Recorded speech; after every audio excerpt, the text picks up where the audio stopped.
So guys interlink పైన అయితే fake news అనేది స్ప్రెడ్ చేస్తున్నారు అనమాట. ఏమనంటే April 19th వరకే మనకి కేవైసీ అనేది అప్లై చేసుకోవచ్చు, ఇంకా తర్వాతకి కేవైసీ అనేది అప్లై చేసుకోలేము అనేసి. అసలు నిజంగా చెప్పాలంటే April 19th తో ఇంటర్లింక్ స్టార్ట్ అయ్యి 1 year అనేది అవుతుందన్నమాట. సో ఈ మంత్ April 19th అయితే వాళ్ళు సెలబ్రేషన్ అనేది చేసుకుంటున్నారు. ఆ April 19th పట్టుకొని అందరూ ఇంకా కేవైసీ లాస్ట్ అంట అనేసి హడావిడి అయితే చేస్తున్నారు. అలా అని ఏం లేదు, మీరు ఎన్ని రోజులైతే ఇంటర్లింక్ లో మైనింగ్ అనేది చేస్తున్నారో అంతకాలం మీరు కేవైసీ అనేది ఎప్పుడైనా అప్లై అనేది చేసుకోవచ్చు అనమాట.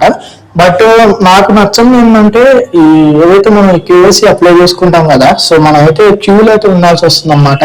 సో ఒక క్యూ సిస్టమ్ అనేది తీసిస్తే బాగుండాలని నాకైతే అనిపించింది.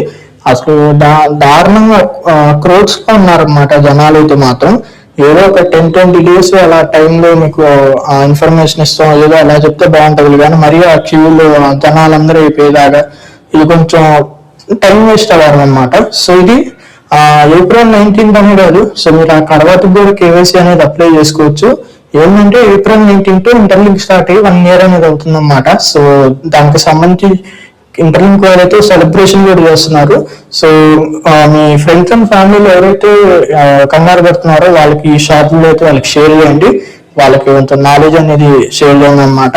సో అది ఇంకా అప్డేట్ అయితే.